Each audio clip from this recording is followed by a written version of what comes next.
hopefully it's a good omen. So yeah, you had that fish as the tide turns, so hopefully it's gonna pick up, but we'll probably get another maybe hour and a half, max 2 hours on here before that gully behind us fills up, and then we'll have to go and choose a high water mark. Yeah, but the bonus of the high water mark is we're coming into it, it will going to be coming into dark, and then obviously dark just brings another element to it, that, you know, hopefully some more success. So yeah, you know, like I say, we've made the committed journey to come down here, so we're here for the day, so hopefully we're getting along some more. Definitely, yeah, because high water's not about 7, so we should have a good 2 hours of darkness.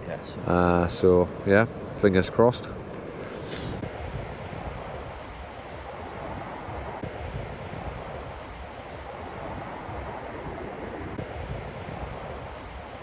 I've had a few knocks and a bit of slack. Yeah, I think there's a... Yeah, got a bit of weight on you. Definitely seems to be a bit more action now. The tide's picked up. Yeah, a few head shakes. Don't think it's a big fish, but... Yeah, I can see it on the surface there.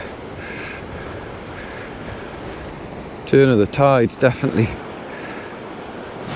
helped the action. What have we got?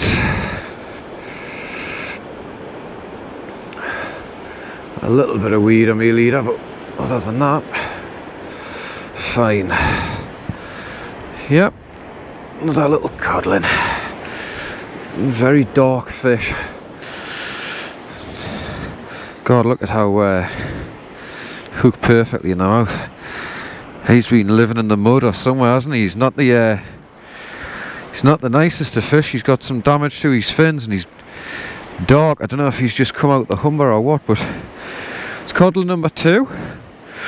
So fish number 4 in terms of the team effort. So turn of the tide, it's definitely brought a bit of action. So we'll get him unhooked and get him back.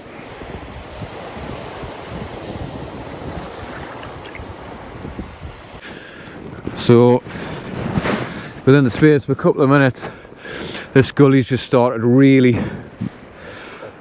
flying in. The water's flying in. I don't know if you can hear that. It's like a stream now. And the problem we've got, if you can see up here, there's an old sort of steel girder that's been uncovered from all the storms, and that's probably a foot and a half high. So the water's going to bank up against that before it breaches it. As it's banking up, it's just getting deeper, so within a very short space we might have to think about getting off here, because obviously the water's so coloured you can't see where your feet are. So this is going to fill up very quickly. We're going to have to be slightly careful.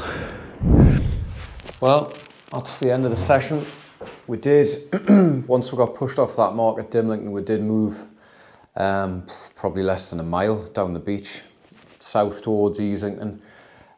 Fished up the high water in the dark. We had big expectations. The southerly wind had picked up by that point. It had kicked the sea up a little bit, but it was just surface chop. There wasn't really any swell, but we fished quite hard for another good few hours in the dark up the high water, and it was incredibly poor.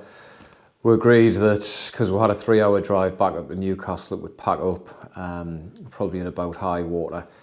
Typically I wound in, there's a fair bit of weed by this point. I wound in, had the best fish of the day, which was maybe 2.5 pounds, something like that. Lovely conditioned fish, but nice to get a third fish on the board, but would expect it to be a bit more prolific than that. Gary did speak to one of the local Easington match lads, and he'd had about 6, I think, further down the coast somewhere, and his pal had a double as well. So well done that man, cracking fish. Just shows there's still a few fish to be had out and about. So that's the end of the session. I've just been finishing spooling up my new toy, which is a Power Aero PG. Looking forward to hopefully catching some fish on that.